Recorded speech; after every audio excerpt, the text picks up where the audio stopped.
Julie Okah Donli. Madam, it's a pleasure to have you join us. Thank you for having me. You're most welcome. Well, I want to start by saying congratulations to you, especially on the soon-to-be launched Julie Okah Donli Foundation. That's the Roost Foundation on Anti-Corruption, and also the celebration. Okay, human trafficking. Yes. Forgive me for that. And of course, certainly on the World Women's Day that was celebrated recently. Congratulations. Thank you very much. So, for Nigerians, you can join the conversation as we discuss with Dame Okah Donli. Just go to the website www.facebook.com/Radio Nigeria Network, or simply search our website, Radio Nigeria.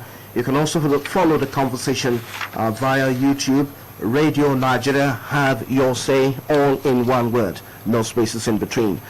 And you can be part of the conversation by calling on the program. Just dial the numbers 0807 622 6771 and 0705 149 3324. Once again, the number to dial to be part of the conversation today is 0807 622 6771 and 0705 149 3324. Slowly now, 0807 622 6771 and 0705 149 3324. For SMS and WhatsApp only, remember, you can send to 0705 864 2473. Slowly.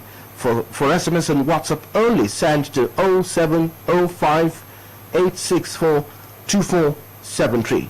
Please remember the rules. Turn down the volume of your radio set to avoid a holdback. Make your contributions short and straight to the point, so that other callers can be part of the program and our guests can respond as well. Thank you very much. We hope we all obey these simple rules to have a smooth program today. So over to you now. Let me begin by, like I said, congratulating you on your achievement while you served as DG of NAPTIP. Thank you very much. Many Nigerians will want to know, particularly the women folk, how was your journey? How has it been?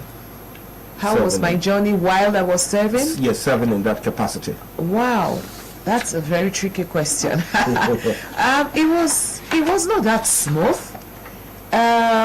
It was quite rough, but nothing that I could not contend with, actually.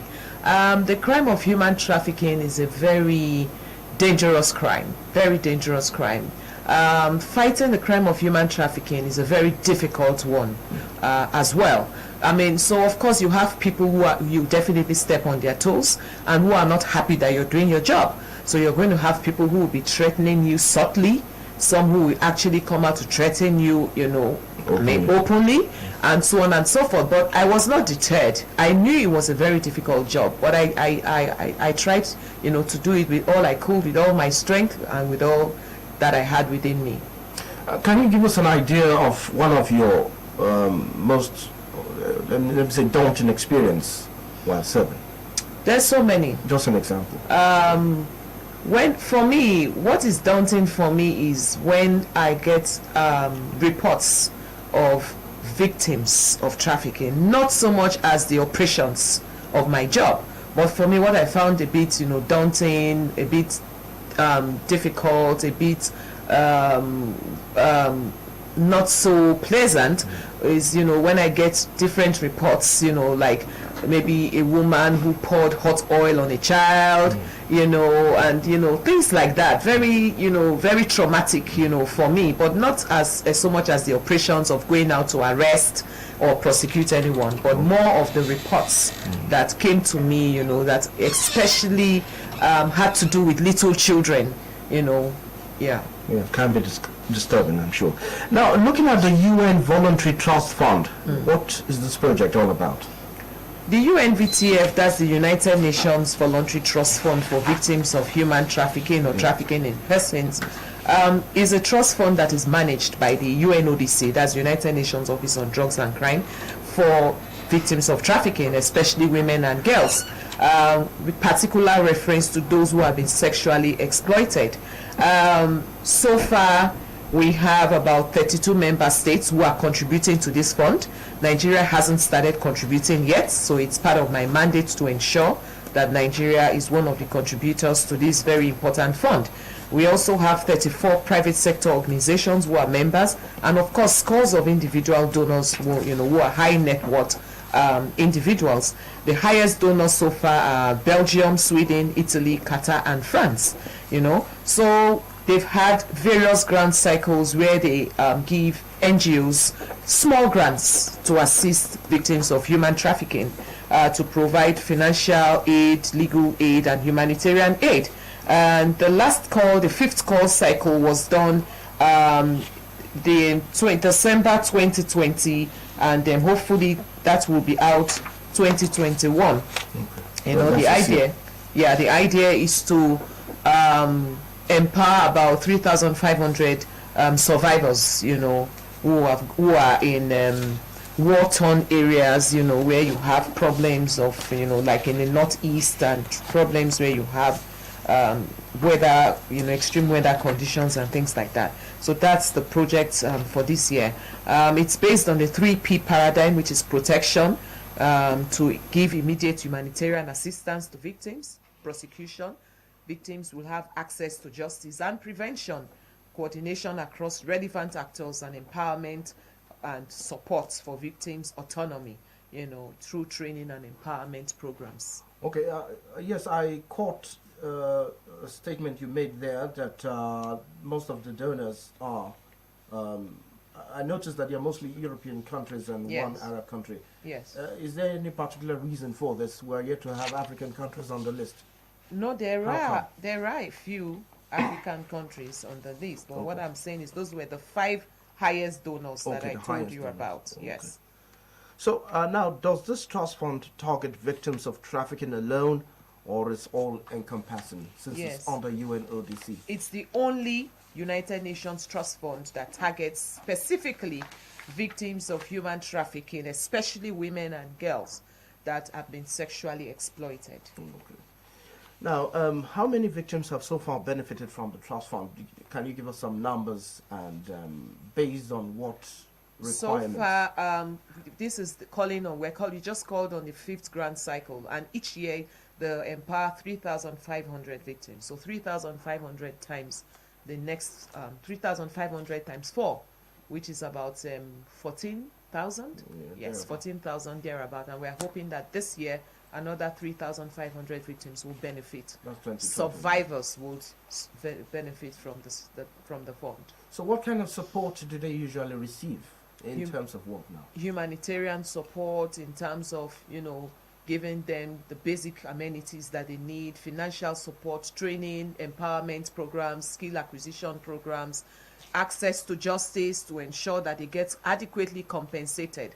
So they give them access to justice, free, pro bono services to make sure that they get some form of compensation from the perpetrators. So are there any criteria for getting victims of trafficking to access or subscribe to the trust fund?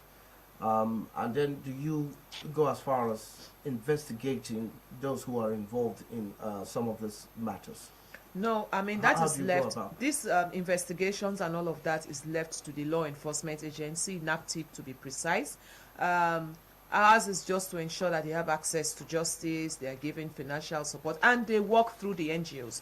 So yes, the NGOs who are going to be given the small grants are going to ensure that these victims that they are empowering also have access to justice by reporting these cases to NAPTIP. Yeah, so that's it. Okay, let's look at the other project, which is the Kidney Foundation. Can you throw more insight into that foundation? Yeah, the Kidney Foundation was set up about 6 years ago. It will be 7 years in December, particularly for victims of indigent patients, who are suffering from kidney disease, who cannot afford to pay for their dialysis. And, so that was why we set up this foundation. The ultimate goal is to have a dialysis center where free dialysis sessions will be given to indigent patients. That's the ultimate dream, and I pray that it comes to pass one of these days. So we carry out a lot of awareness activities, because for me, prevention is always better than cure. Carry out massive awareness activities to ensure that people take care of their kidneys. You see a lot of youths these days smoking shisha. They think it is cool. to smoke shisha, but they don't realize they are harming their kidneys, you know. And if you look at the statistics, a lot of young ones are coming down with kidney failure now because of their very harmful practices, like taking a lot of hard liquor, smoking, abusing analgesics, you know, and things like that, and taking all of this. They call it, is it manpower or something, you know, all these these so many things. drinks, you know, that they take, you know, and all of that are being sold in motor parks and buses and all of that. So we carry out massive awareness campaigns, you know, to make people realize, to draw awareness, you know, to the fact that they must take very good care of their kidneys. And of course, we assist indigent patients when we can to pay for their dialysis. Okay. Let me ask, let me say a tricky question now. If I notice you said that most of the awareness are to places like motor parks, but a major place where you find young people do these things are clubs, sometimes hotels and so on. How do you penetrate such places? Because you have the management of such places wouldn't appreciate if you No, try I to didn't reach say motor parks. I referred to motor parks as the places where they sell these very harmful drinks that people indulge in. When we come to talk of awareness, we go everywhere: schools, marketplaces, churches, and all of that. You find everyone there, and you find the parents of the children there. The parents are to take these messages back home to their children. The churches are to take it to their the congregation, and so on and so forth. So we target areas where the messages would get to the people they should get to. Okay, now we also like to know, based on the office you held as DG of NAPTIP, involving trafficking in persons, prevention, and so on, there is a trend where so many young people, in the name of finding opportunities in other countries, have issues with organ theft, where people just fall victims of things like this. Now, does this foundation also look into the... For the rural women, most of the time, because of lack of education, they tend to rely